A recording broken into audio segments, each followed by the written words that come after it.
was fine. I wish I didn't waste your time. Yeah, y'all probably didn't know what that was. That was a Thundercat. Thundercat's back, bro. Thundercat's back. Well, we're just speculating, predicting he's coming back with another album. He dropped 2 new tracks. If y'all didn't know, I guess I just skip over the intro. But what's up, y'all? It's your favorite dude and Solo, back on the Solo Music Taste, home of the Gen Z boomers. If you're a Gen Zer and you also listen to old school music, then you're a Gen Z boomer. But if you're also open to newer stuff too, hey, bro, you still a Gen Z boomer. You just gotta have that old soul quality. This is a place for old and new heads, so you know what I'm saying? So, Thundercat dropped 2 new tracks, man. I wish I didn't waste your time. And what was the other one? Children of the Baked Potato. Now, my first thoughts, right? I heard I wish I didn't waste your time, I think, first. And I was just like, this doesn't sound like Flying Lotus production. And so I was right, because I looked it up. I looked up the credentials, on genius.com, good old genius.com.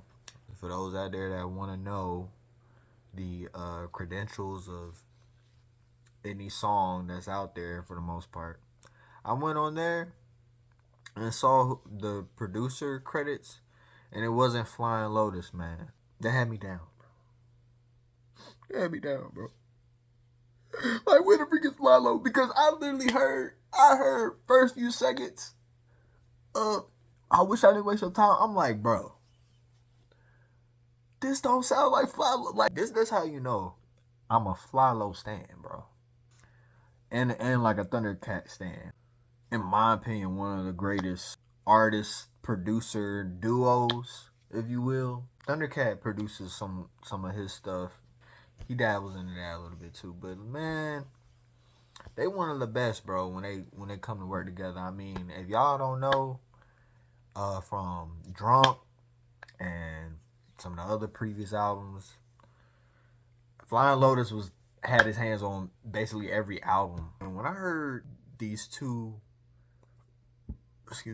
tracks, and I was just kind of disappointed, because I'm like, dang, it's not that typical like Fly Low vibe, but I mean, it's okay though, Thundercat has worked with other people besides Fly Low. He's played bass on a bunch of other songs that wasn't produced by Fly Low, so it got me wondering, like, dang, is Fly Low gonna be on this project? I don't know, but as far as these 2 tracks go, I think they're pretty chill. The second one, I wish I didn't waste your time. It's still some jazz, but it gives more like a pop kind of feel. Like, I guess it's also how it's mixed too. It got a different feel with synthesizers in there. It just felt more like a pop record. I mean, like, you still hear his bass saying it's not really like funky, right? I feel like it's more laid back.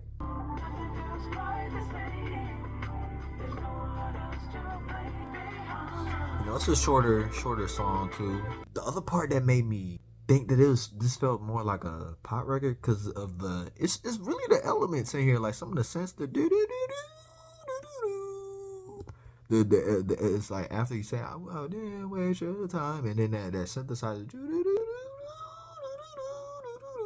whatever, you know what I'm saying? Like, it just felt like more pop. I just heard Maroon 5's newest album a month ago or so. Actually, we in October. It was a couple months back, not gonna lie. I guess just how certain elements and like how it's like mixed, the placement and how it's structured, it just feels more like some of these pop records that are out. It felt more like a more modern, like, pop record by Thundercat. I really added both of these songs to my new playlist that I created earlier this year. Broaden my horizon, for real. I wish I didn't waste your time though. I'm not going to really have on repeat as much. Now when we get to Children of the Baked Potato, it sounded like a video game track. That's not uncommon for Thundercat. The video game kind of sound with like the some of the synthesizers, the electronic sound. Some of that was in his previous album, and It Is What It Is, of course, with Fly Low production. This one, it did remind me of like a couple of the other ones off of It Is What It Is. Really, the I Love Louis Cole. It's the third track off of that one, but all jazz for real. But this one is definitely like more playful though. Yeah, he got like funny. He be having like funny lyrics. Now Remi Wolf featured on this joint. First time hearing her on anything, or featured on with Thundercat. I have not heard any of her music, so when I get a chance, I'ma see and tap in on her stuff. If y'all ask me which one I like better, I like Children of the Baked Potato because it's just like more playful. I like the drums, like, and it does give like a video game vibe, but it just reminds me of some other stuff that Thundercat did, you know, on other records. Arpeggio stuff, and this too is really cool. I like that. I would have this more on repeat than the other one. She got a decent voice,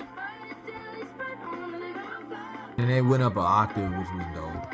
It's like a usual sound for this first one, but the second one it gives more pop. The producer for both of these tracks, it's Greg Kirsten. He produced both of these, so never heard of the guy, but I'm not gonna lie, you still put your work effort into both of these. Now, if you're the producer behind his next upcoming album, you better meet every expectation. You better not disappoint me, sir. Because all of the Thundercat albums he did previously was with Flying Lotus and didn't really disappoint. First album, I mean, okay, it's a start. Ain't really the best. I definitely did have that on repeat when I like started listening to Thundercat for the first time. Like that was one of the first albums I was really like diving into more. And then Apocalypse, which I say is a little bit better than the first one. The first one is definitely more jazz. I don't think as much electronic stuff going on. You know, it's almost just like, yeah, you start somewhere. You better not disappoint me, sir. Because as he kept dropping more albums, it like the music kept getting better, in my opinion. I definitely had to stop, like, cause my other playlist, like, it had all them older joints he did. I was just like, bro, I'm tired of hearing that stuff. Like, I say it's not good, but it's just, you know, time to listen to some new stuff. Every now and then, it's kind of interesting to listen to some of the joints, cause like, yeah, I remember I used to listen to those joints when I was like in high school or like my early years in college. But anyway, these two are good. It's just once I heard that second one, it really kind of blew me for a loop. Maybe he's trying to, you know, get more into this kind of like pop sound or whatever, and not really like do too much with the bass and stuff. Like, he just kind of probably just want to just like vibe and just like do, you know, some simple licks, you know, nothing too crazy. That's just my opinion though. I could be wrong. Oh, and this is still off of Brainfeeder, you know, that's his home label. I am looking forward to what Thundercat has to offer in his next album. Him dropping these two tracks, it got me thinking that it's coming sooner than later. I'm thinking it's probably just going to be next year.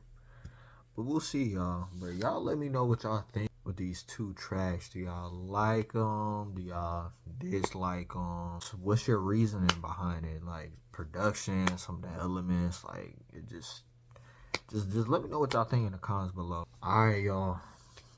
Until next time, man. Solo Music Taste, bro. It's your boy N Solo. Out.